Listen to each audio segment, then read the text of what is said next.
We came in the middle of the night, or early in the morning, and my first view of Page was not that fascinating. I said, "Is this it?" And I was told it was, and I shed a few tears.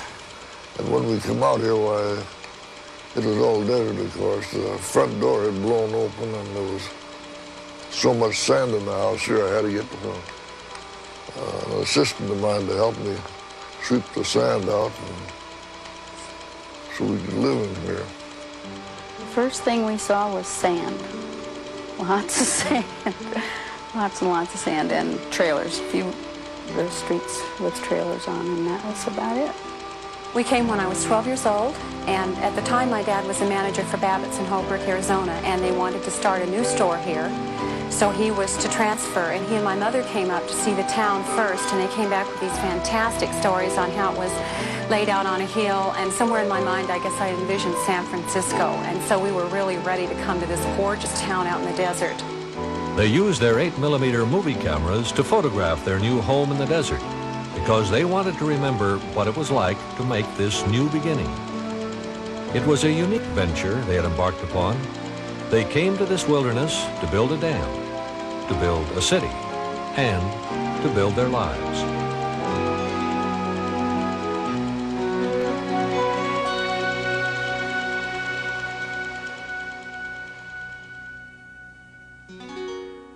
Dorothy Warner was typical of those pioneers who in the mid-50s set out to make their new beginning in this rugged area. And then also we read in the Post where this was the last frontier to be developed in the United States. And at that time, that was before Alaska. So we talked it over, and Bill wasn't getting anywhere with Sears Roebuck where he was. We sold everything, and with a U-Haul hauled behind us and 3 kids and a dog, we headed for Arizona.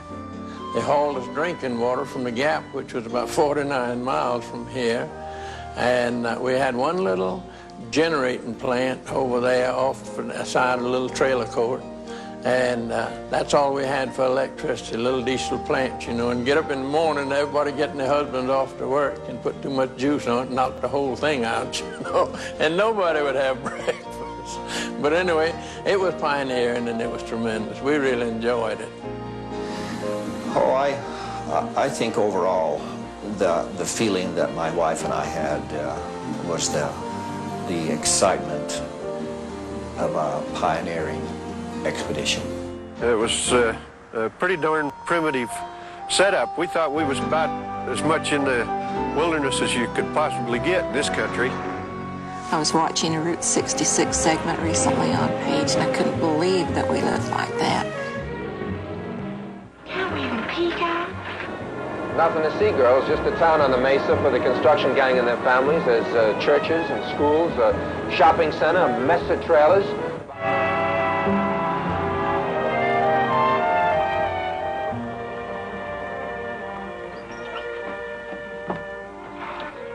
Welcome to Page, Arizona. You've got to be kidding. Page, Arizona, back in 1960 when Route 66 episodes there. The town was still in the earliest stages of its development. Located 272 miles north of Phoenix and 384 miles south of Salt Lake City, Page was about as isolated as a city could be. Before the decision was made to build Glen Canyon Dam at the site, the area was a remote part of the Navajo reservation. There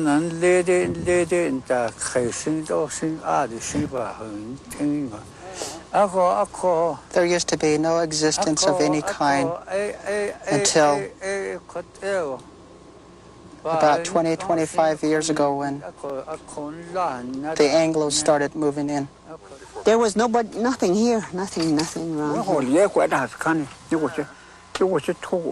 There used to be a live spring, a natural spring over on the other side of Page, where Page now exists. People from the Cal Springs area used to come in, Kaibito, Cal Springs area, used to come and water their livestock there. It was the only source of water at the time. One of the first Anglos to visit the Glen Canyon area was a geology professor, John Wesley Powell, who set out to explore and chart the Colorado River from Green River, Wyoming to the Grand Canyon. He entered Glen Canyon June 28, 1869. Powell wrote in his journals, "Sometimes we stop to explore the many side canyons or gorges that we pass. On the walls and back many miles into the country, numbers of monument-shaped buttes are observed. So we have a curious ensemble of wonderful features, carved walls, royal arches, glens, alcove gulches, mounds, and monuments. From which of these features shall we select a name? We decide to call it Glen Canyon. If the waters of the Colorado River are to be used, great works must be constructed, costing millions of dollars, and then ultimately, a region of country can be irrigated larger than was ever cultivated along the Nile, and all the products of Egypt will flourish therein."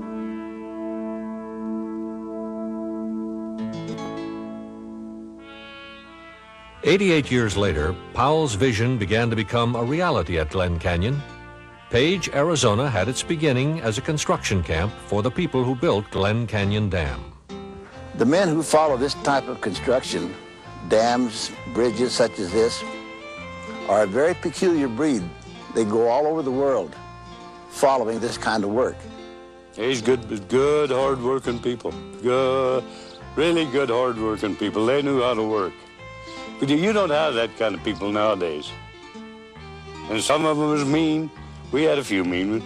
But then otherwise, there was people from all over the United States, too, you know. But I met a lot of fine people. Like construction people, everybody says they're bad, but they're not. They're really nice people. So they were construction workers. They were a hardy group, and they took what was with a smile and survived and lived and endured it. Building their dam in this wilderness was no easy task. When they started, there were no roads to the site, no way to get from one side of the canyon to the other, and no way to get from the top of the canyon to the bottom, 700 feet below. When we first started the construction of the dam, they had the dedication ceremony, which was the first blast, and I took over with me one of the contractor's high scalers to help me load the first blast. And we took and loaded it. It took us all day to load it because the high scaler had never been over the canyon wall before, and we had problems with him to get him down to where the blast was, but we got it loaded. And then when Eisenhower was supposed to set the blast off in Washington, well, it was relayed from Washington to Kanab by telephone. When he pushed the button there, well, then they radioed from Kanab out to the dam site here, and by radio, and then a flagman signaled to the construction person to push the plunger to set the blast off. So it was a matter of relaying messages to get the blast set off. I am told that when I press this button, there's going to be 500 tons of earth go in the air, and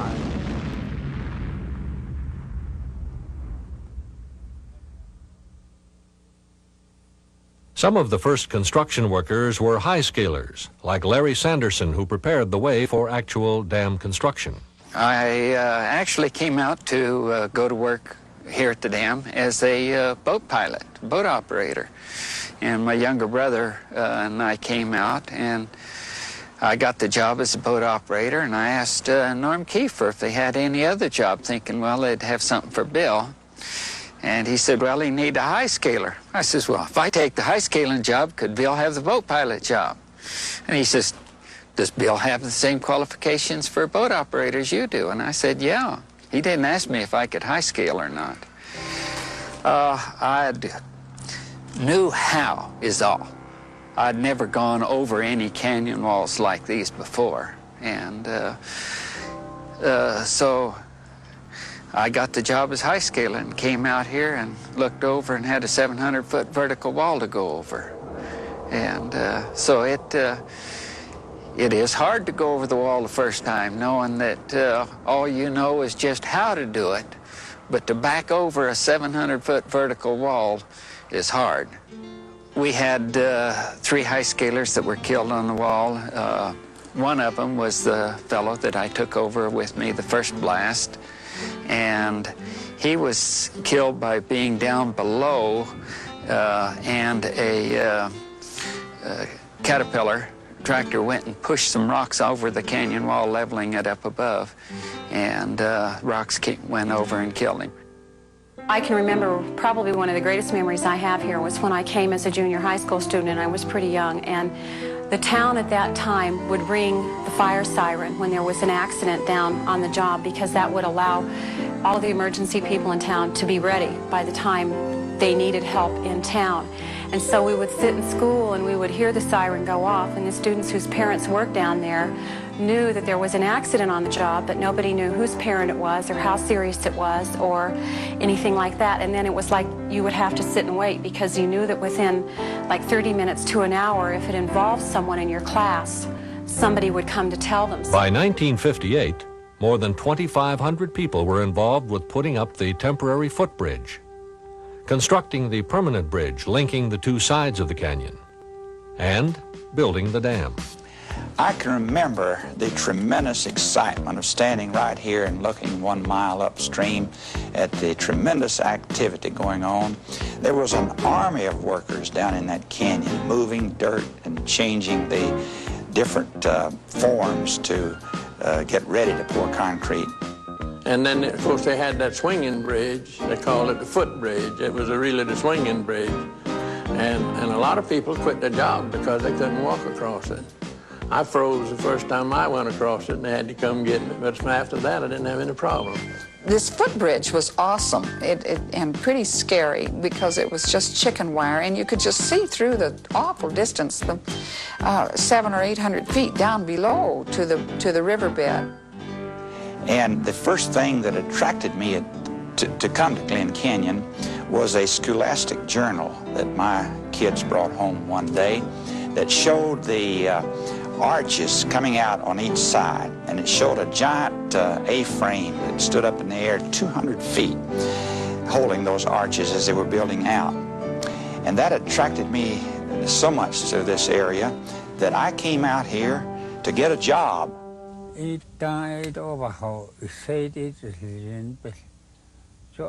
then the bridge is, he had seen other bridge being constructed, so he knew that that would be a good thing. He said he marveled at the people that were doing it, because, you know, he'd look up and see the men, you know, up there constructing the bridge, and just watch them. And then how the men used to throw the tools or whatever they were working with, they'd throw it back and forth. See, they were coming both together. There was construction on one side and then the other side, and they were throwing different things back and forth, and how they used to catch it, and it looked like some kind of a can.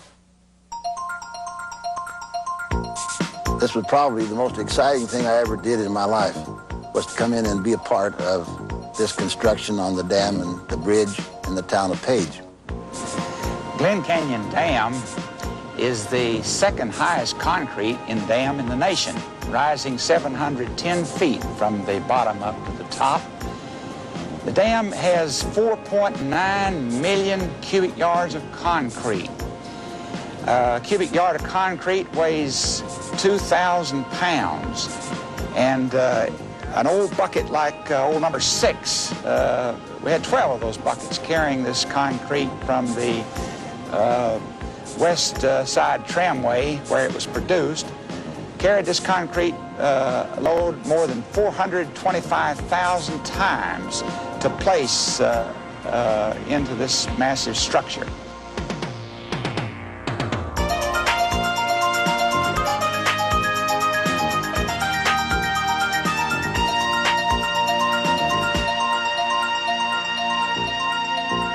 I think we had 17 fatalities while they were constructing the dam, and we had some very, very serious injuries. We both had our hard hats, and it wasn't uncommon to get an emergency call, and we'd grab our hard hat and our doctor bag and rush down to the dam, and we'd be taken down there to treat a man, sometimes halfway buried in fresh concrete. Sometimes he'd slip down one of the penstalks 200 feet banging on steel. And so there were some very serious injuries that we took care of. It took 9 years, 11 months, and 7 days to build the bridge and the dam. During that time, folks found plenty of reason to celebrate their victories. The dedication of the bridge, the first bucket of concrete poured, the last bucket, and the dedication of the dam itself when Lady Bird Johnson came to do the honors. Just 2 hours ago, I was in California, and I'm impressed with the fact that this secluded and peaceful spot is within mere minutes of all the population centers of the Southwest, a magnet for tourists.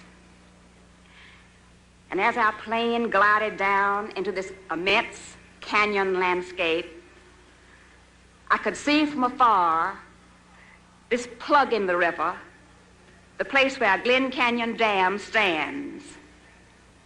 And now that I am close, I can get a feeling for the vastness of what has been done here. Those of you who have worked for months and years to bring this about must have a justifiable pride in your accomplishments. My hat is off to the men who figured the stresses and strains and who diverted the river during construction, and to all the rest of the dreamers and doers who brought this project live born into its rocky cradle.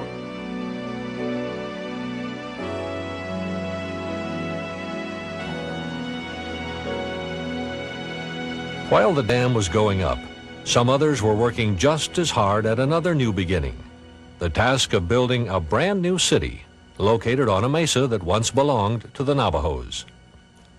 Some Navajo people recall their feelings about the exchange of land that made Page possible. I was around in the area when the town of Page was first forming. The influx of people was unusual. It had never happened before.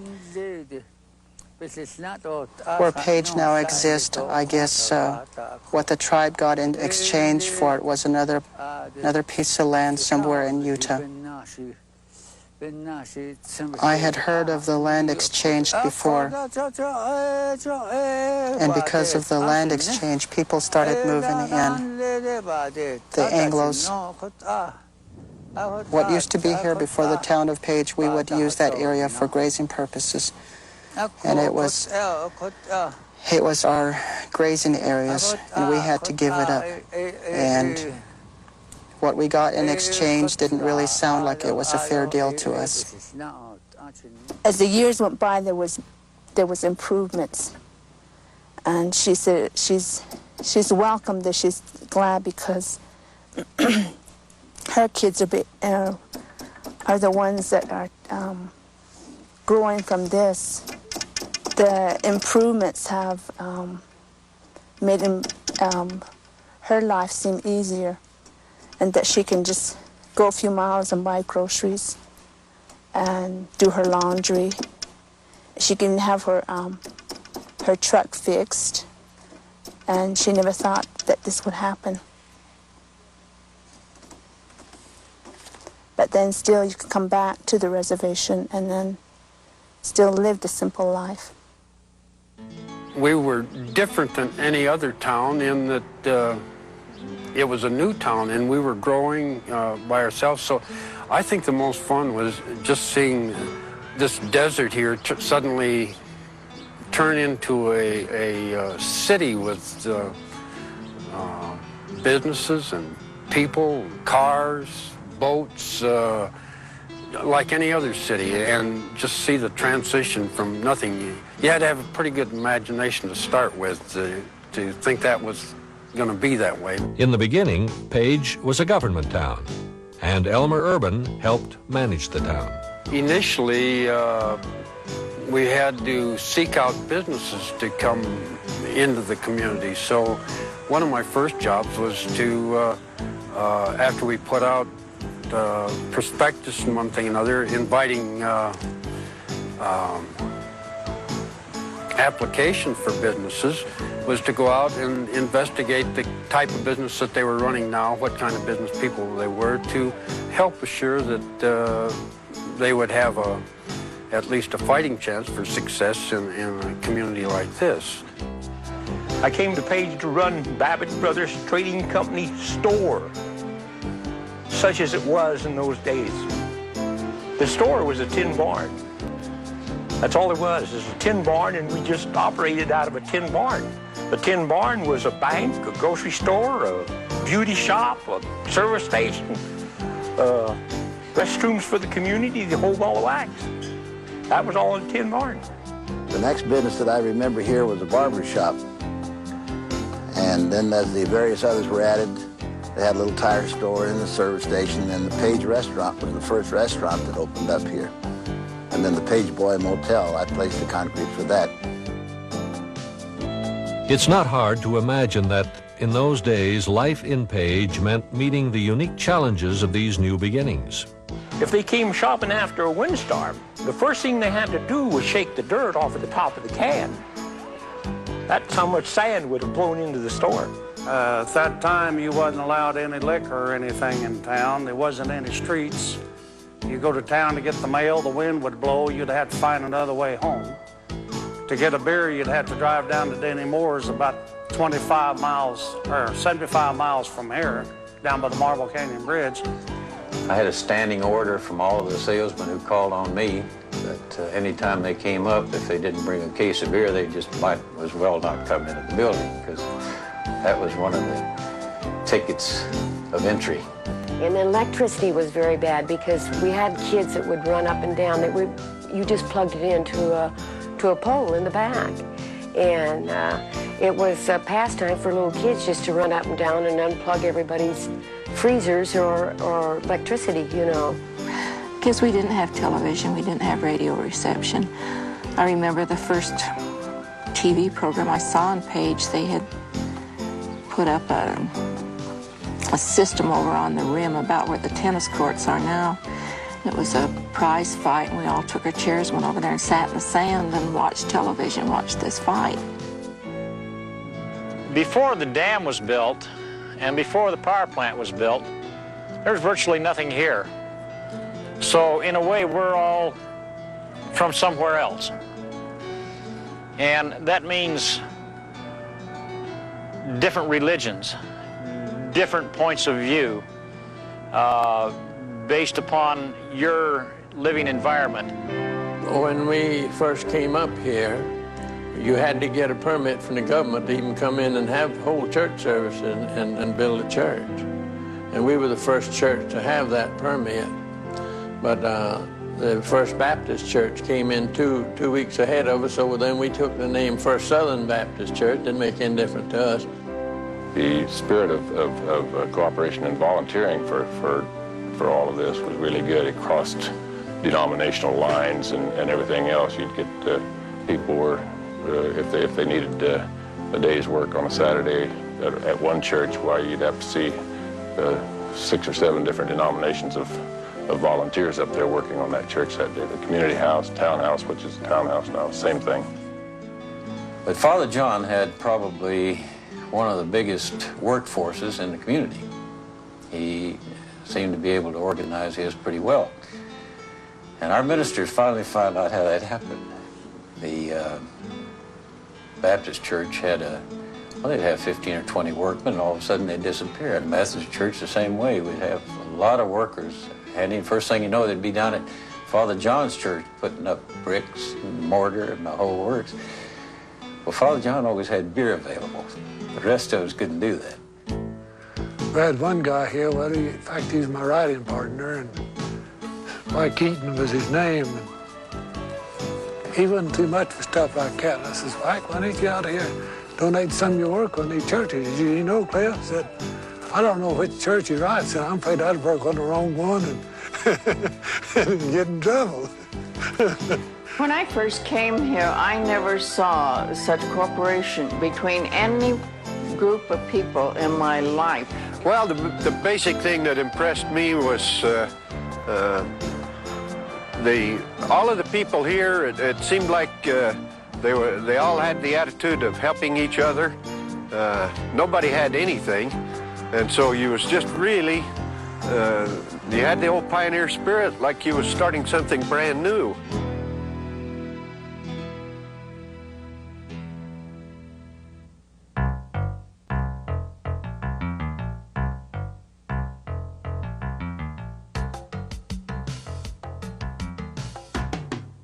It must have been an incredible experience to grow up watching this new city come to life before your eyes. I remember coming to Page at nighttime. And when we arrived here at nighttime, I remember asking my dad what we're doing here in the middle of the desert, because I couldn't see anything. It was kind of dark. And he said, well, this is where we're going to live, son. Because there were limited things that we could do as we were growing up, and would try to find things that were fun. Sometimes we did things that were pretty healthy. In the evenings, we would run over the edge of the mesa down to watch the shift change, because the people were coming up and down in the monkey cages and a lot of things that looked exciting. But when those things got old, then we would usually go try to search out things a little more adventuresome. And one evening we went down during a shift, and they had outhouses down there, and we waited for a gentleman to go in, and then we very gently laid the outhouse over on its side.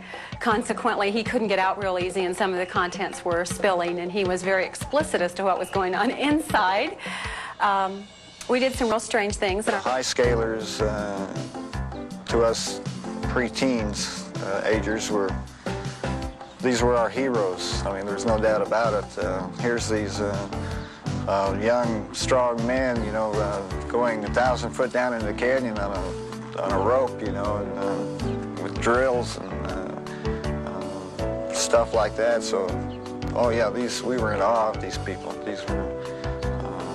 These were our Butch Cassidys and our James gang and everything else. So, of course, we tried to imitate these people, and we ran around and grabbed our hunk of rope and would say, we're going to do the same thing, and we'd go off all these cliffs. And we originally had the metal Butler warehouse buildings that the story, you know, we tell the story that the Bureau of Reclamation lost them off their inventory for a short period of time, and somehow they ended up as school buildings. As they were erected originally, you know, petitions for school classrooms were not available. But there was an understanding between the Bureau and our maintenance people that after 5 o'clock, our maintenance people could raid the local Bureau lumberyard and get the material to put up the petitions to make the classrooms. For all of us, all of the teachers who were here, teaching the little Navajo youngsters was an entirely new experience, but a very charming one. The dedication, how they loved coming to school, and their parents were so cooperative and pleased to have their children coming to school. This day, her kids are going to school in Page. And she looks back to all the different constructions of the school. And she never realized that the school would be the way it is today, and that her kids would have the privilege of going to school there. There was a girl that I went to school with, her brother's teacher at the high school now, the Kiesling boys, Jack and Mickey Kiesling. Her name's Peggy Kiesling, and we grew up together kind of as friends. It seemed like I was real shy up until 8th grade, and then in 8th grade I was homecoming, or 8th grade queen. And I remember Chris Sheff was the king. And then in high school, we were voted best all-around senior boy and best all-around senior girl. In high school, I was homecoming queen my senior year, and he was the football captain that year and crowned me. So that'll always stay in my mind about her and I, and how we kind of followed the same paths throughout high school, and she now lives in Phoenix. As far as trouble around the town, it was a real decent town to live in. That was one of the things that I was grateful for after living here for a year or two. I've raised my family here, and it's one of the best places in the country to raise a family. Raising a family in early Page may have been a relatively easy chore because project director Lem Wiley had a few rules that probably helped the process. He had the kind of rule with an iron hand. He had a regulation, or not a written one, but he informed the contractor and he informed all the Bureau of Reclamation people who were here that if their kids got into trouble, vandalism, this type of thing, that they were gone. The folks were gone. They just have to. And in many cases, he'd call up the contractor and say, "We have your kids have been picked up last night for this or that and the other thing, and I want them out of town," and they were gone. Yes, they had a definite standing rule back in those days that if you was not working, you didn't stay in Page. If you got laid off and with no hopes of going back to work in a week or two, you had to be out of town within 24 hours. The other policy they had, if you couldn't get along with your next door neighbor and there's much feuding and a fighting, they would come and tell you one time. But the second time you done it, you come home from work, your trailer may be gone. And they'd hook onto you and they'd pull you outside the city limits and wouldn't let you back in town, and that was it. Glen Canyon Dam and the city of Page were built by some pretty determined people. They weren't the only ones with vision, however. There were some others who, even before construction of the dam, saw the potential for new beginnings on a section of the Colorado River near Page that would become Lake Powell. And here's a man down there with a couple old trucks. I don't know how he ever got them down in there, but they wasn't four-wheel drives. But he was down there, and he was setting up a tent or something. Maybe he already had it set up, I don't know. But we talked to him. He was down there to stay. He said he was going to start up a boat rental place of some kind and rent houseboats and things and have a big town down there. So we explained to him he was on government property and he couldn't stay there. And well, he says he'd be damned if he couldn't. He was going to stay there. So. And the Park Service came in and said, "Well, we're going to build a resort here. You'll have to move." And we told them, "Well, no, we didn't plan to move because we're going to build a resort here. We've got our lease and so on. And the state is backing us." Well, that wasn't good enough. So the Bureau of Reclamation then came in and said, "We were going to build a dam here and there's going to be water backed up on part of that property. You've got to get off." We thanked them, but no thanks. Well, my father was a very visionary man, Art Green, and he was down at Marble Canyon, and he was running boat trips up the river. He was the first band to do that. And the BLM come and they stayed with us at Marble Canyon, and they said they were going to build a dam. He said, "If you do that, then you'll stop my river trips. I've got to get up above you." And my husband was a cattleman, and he used to ride horses out here in this area. He knew where it was. So my father and my brother got my husband, and they drove out here, and he showed them where the land was, and they had a map of where the dam would be. So we leased the school sections here, and then started from there. I'd bring my banker down to look off of the edge of the where the wall weep is now, and tell him now in about another year or two there's going to be a lake in here. We walked over to the edge and kicked the rock off, and it went down 500 feet, dry. He shook his head, and no, he went on, but later, a couple of years later, he went with us all the way. And then we just kept building and building, and everybody thought we were stupid as hell. And then one day we looked across the river there, and they started building over the Page. Then they got big, then we got big, and that was it. It took 17 years for the river to become a lake once the dam was completed. The diversion tunnel was closed in 1963, and the lake reached its peak in 1980. with our children, we just love to go out and explore the little side canyons, the washes, and just hike when the weather's nice, and explore the caves, the many areas around. We've hiked this whole area, and then when they started to store the water, when they put the coffer dam across, started to shut things down. Then as the lake started to come up, we got a boat pretty soon, and then began to explore the lake. So there was a lot of excitement in that. I don't equate the lake with the river. The river is someplace I was. And as I said, it's tucked away in not only my memory, but in my heart. But the lake is lovely, and it's opened it up. They're two totally different places to me. And I'm very pleased and very happy to be on Lake Powell and be able to show it to other people and get other people to come see it and experience it. The beauty of this place attracted the motion picture industry. Movies filmed at Page and on Lake Powell include Planet of the Apes, McKenna's Gold, and The Outlaw, Josie Wales. The first major motion picture made at Page was The Greatest Story Ever Told. Back, I don't remember exactly the year that The Greatest Story Ever Told was filmed in Page. They used so many people that they were just taking people from everywhere. And for that one movie alone, I'd say I lost half of my help. Here I was scrounging around trying to run the store, and my boss come in one day. He says, "What's the matter with your store? It don't look like it usually does." And I says, "I don't have the help I usually do."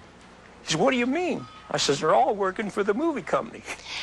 One time out at Cane Creek, when the first movie was filmed up here, The Greatest Story Ever Told, or prior to that, we were waiting for our river trip, and I had keeping me company a ranger.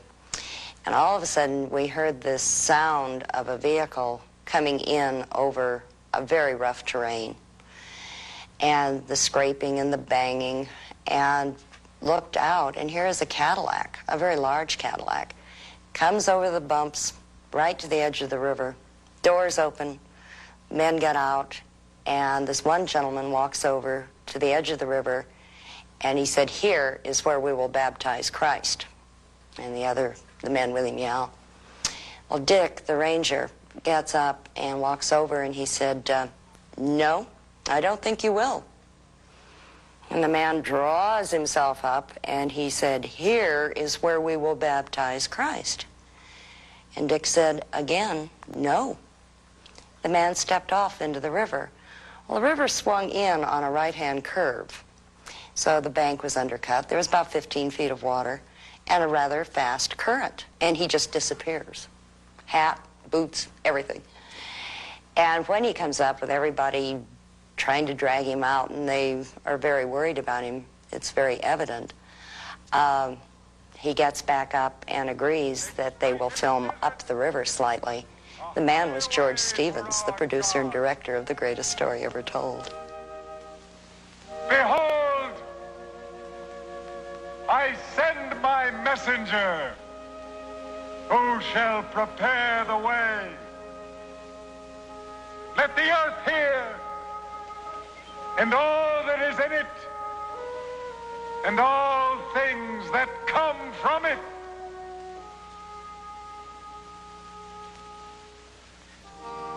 Repent! Come near! And listen to the voice of one crying in the wilderness. Repent! The anger of the Lord is upon all nations. Page has always been willing to reach out to grasp new beginnings. And it's a good thing, because more than once in its short history, the community faced problems that would have killed a city with less spirit. Initially, Page was, some of us referred to it kind of as a yo-yo community. We had the influx of people during construction of the dam. We had during the 6-month strike on the dam, we had almost a total exodus of people out of the community. and then it came back and was up again. Then as the dam was completed, well, then the population started falling off to where, in 1967, 68, in that range, we were down to around 1,300 people. And really the future at that time didn't look all that good for it to ever become a viable community. We were sort of like a child that's learning to crawl. In fact, we really had gotten crawling down fairly well. But we were trying to stand up and walk. And that's very frightening. In 1959, the builders of the dam and the employees couldn't get along to get together on the wages that they figured they needed. And most of the argument was whether they should be getting paid for being in a remote area. Well, they walked out. In the process of walking out, all the men that were in town had gone other places to work, and a lot of them had left their families in town. Well, during this time, the families were having a bad time because maybe their husband was off in Timbuktu without a job, trying to find one. And during those times is when I found out how big-hearted Mr. Babbitt was. He let me do some mighty strange things when it come to helping the people in town. It got where our population was down to about 2,000, and it was just a sad situation. People, no smiles on their faces, come into the store, all be draggled and figuring out, boy, what next? When's this thing going to end? What are we going to do? During a contractor strike, I think it was around 1960, sometime along in there, town went down to probably 1,200 people, and it looked pretty dead around here. But I still felt in my mind that it was going to come back here. Well, it had. And finally, when the end came, you should have seen the celebrate. It was better than any 4th of July celebration you'd ever seen in your life. Another lean time for Page came when the construction of the dam was finished and the community's population once again skidded to a new low. Well, it was a young community, and it was going through a lot of changes when I first arrived. In 1967, the dam had been completed, and the Navajo generating station hadn't been started. So this was a ghost town. The old Bureau homes were all boarded up, except for a few that had been purchased. The weeds were waist high. You could lay down in the middle of what then was the main street and not get hit by a car for a week, kind of thing. And it stayed that way for a while. It didn't look very prosperous at all. We decided we better do something to help keep us here, because after the dam was built, it was very serious. There was no money here, no payroll at all. And of course, the working men pulled out, left their families, and it was. And what we did, we decided we better do something to take care of that end of it. So we put in things pertaining to the tourists, what the tourists would like, and that was quick meats, lunch meats, cookies, and whatever, and all kinds of groceries in the package form. So we put those in, and we didn't make a lot of money during that time, that next 6 years, but it kept our head above water. The wait was worth it, because the next turning point in Page's remarkable history was the decision in 1968 to build the Navajo generating station near the town. The decision was a solution to a thorny problem: how to provide pumping power for the Central Arizona project in order to move Colorado River water into desert communities without building additional dams to supply that power. And the one they had decided on was the practical aspect of building a power plant on the Navajo reservation, providing employment for the Navajo Indians, using Navajo Indian reservation coal, which would provide income for the Navajos, and this would provide power for the lifting of the water from the Colorado River for the Central Arizona project, and that this was the way to go. We put together the Navajo plant, and we're the construction managers and the project managers and the operating managers. That was a big breakthrough for the project. We had never operated a plant that large before. Some of the other entities said we could not operate it. We didn't have the expertise. We did not have the personnel to operate it. And we certainly showed them differently. And I remind some of them of that occasionally when I run into them.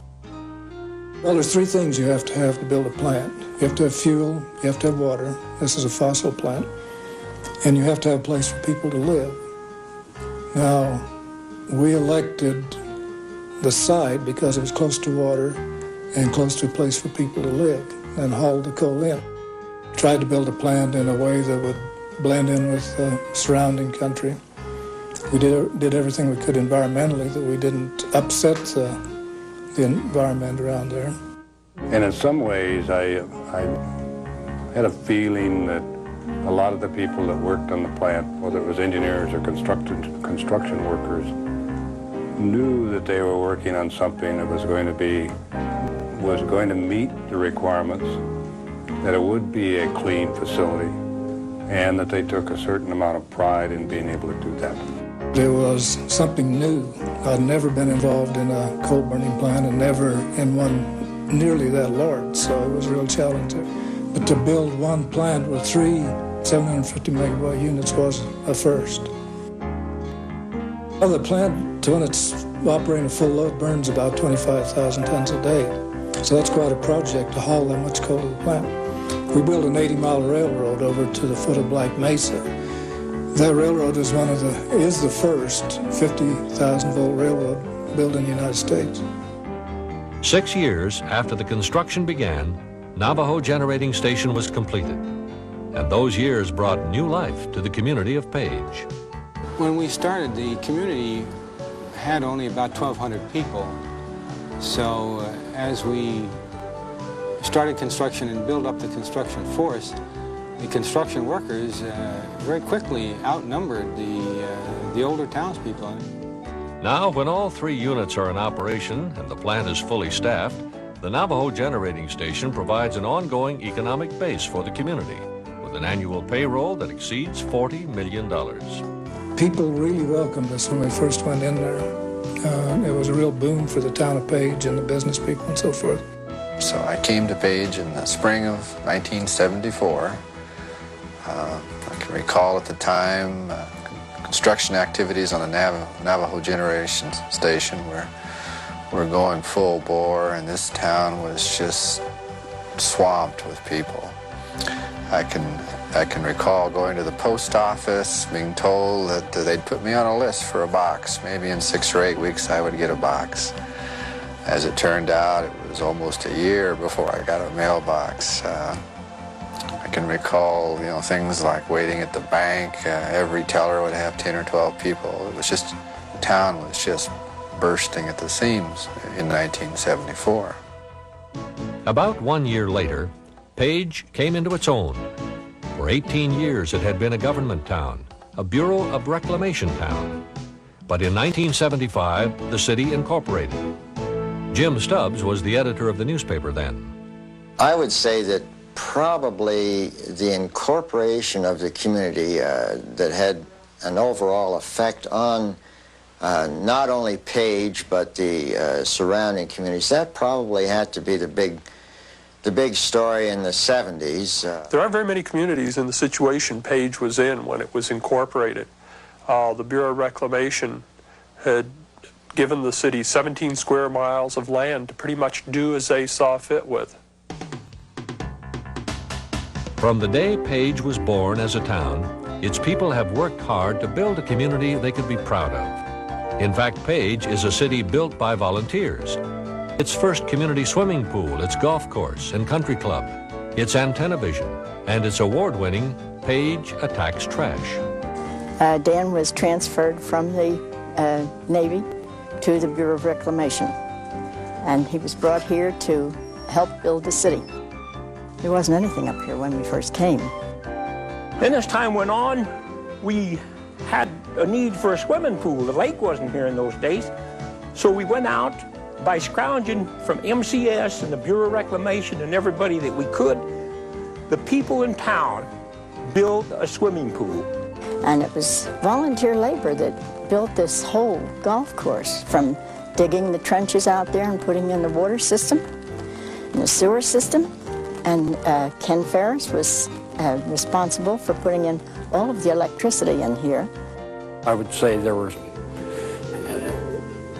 well over 100 people that were involved in building it. And then, of course, over the years, even after the initial construction, it was a constant maintain it yourself sort of thing, you know, and people volunteered. We watered at night, so we'd take 2-hour shifts, you know, and come down here just like a Army guard duty, you know. Everybody had their 2 hours to come down here and serve to water the fairways.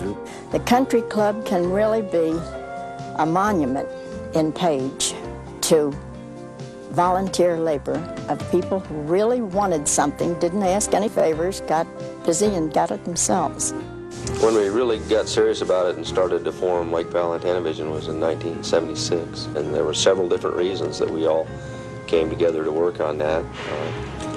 Carl Bauer lives at Lachie, and he was very interested in getting some type of television out to Lachie and into that whole area. There was absolutely nothing, nor had been. We also had met with the school board, and they wanted to get an educational channel into the school. Wall Weep out here was having trouble with their reception. In some parts they couldn't even get it. There was a lot of people that were without television at all, and it looked like in the foreseeable future there wouldn't be any. So we just felt like it was a worthwhile project to get that going. We finally got down to where we really needed some financial help. We had some great support. We had a committee meeting one time, and there was like 50 people. One of our first meetings that were just, and actually participated, helped.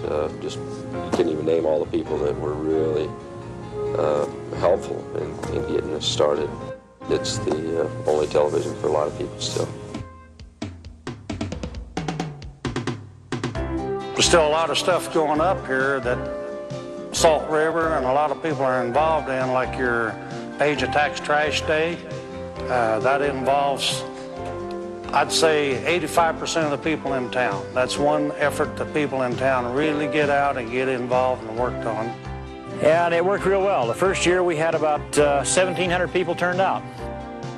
The next year, it was such a popular family event that it was a learning tool for the youngsters, and it was a good family outing for the mothers and the dads and the kids were all asking, when are we going to do it again? That the second year was even bigger, and the third year, and the fourth year. It just kept getting bigger and bigger all the time. And the people of Page are still at it, still building their city and their lives. Page had its first new beginning with the building of Glen Canyon Dam. Its second new beginning happened when the Navajo generating station was constructed. But the people of Page have never been satisfied with standing still. What they want to know now is, what will the Page of the future look like? You know, living in Page and the general area from 1957 till now, it is so much fun to stop and think, what's it going to be like in 5 years, 10 years, 20 years, and see where we are, what we have to do to get there.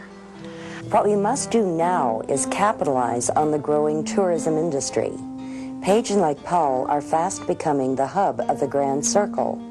We're right in the heart of things, so that tourists from all over the world can easily get from here to places like the Grand Canyon, or Bryce Canyon, or Zion National Park. So we're looking hard at possibilities and plans. How can we meet the needs of the over 2.5 million tourists who visit us every year, and at the same time, help our community grow? We're asking ourselves, for instance, what if we designed a new tourist center on this land? It might include an expansion of our golf course, so we'll have a full 18 holes, a civic and conference center, perhaps a new restaurant. Just a few miles north of Page, some of the people who helped build the community 30 years ago have given 10 acres of land for the development of an American Indian Cultural Center, so that those who visit this area can experience the culture of the Navajo, the Hopi, Ute, and Paiute Indians, the people who first lived on and settled this land. We'd also like to capitalize on off-season events like the Festival of Lights and the unique NGS Holiday Classic to make Page and Lake Powell a place people want to visit any time of the year.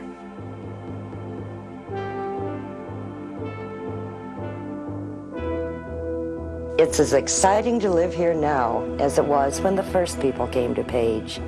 And just imagine, it's all happened from pioneers to the present in only 30 years.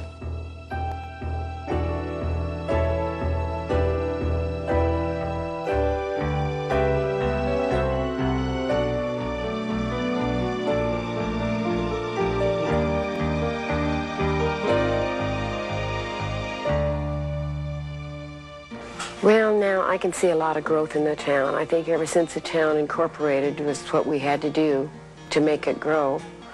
And I would like to stay here to see it develop the full 17 acres. That's what we came for, and that's what I'd like to see. Page has been I think, an ideal situation where the Anglo people and the Indian people have come together and worked out problems and been harmonious in forming a society where they lived together and worked together and had mutual respect for each other. Well, I guess when you grow up with magic, you try to return to it when you get older, if possible. When we came to Page, Page reminded me very much of probably what an old mining town would have been like.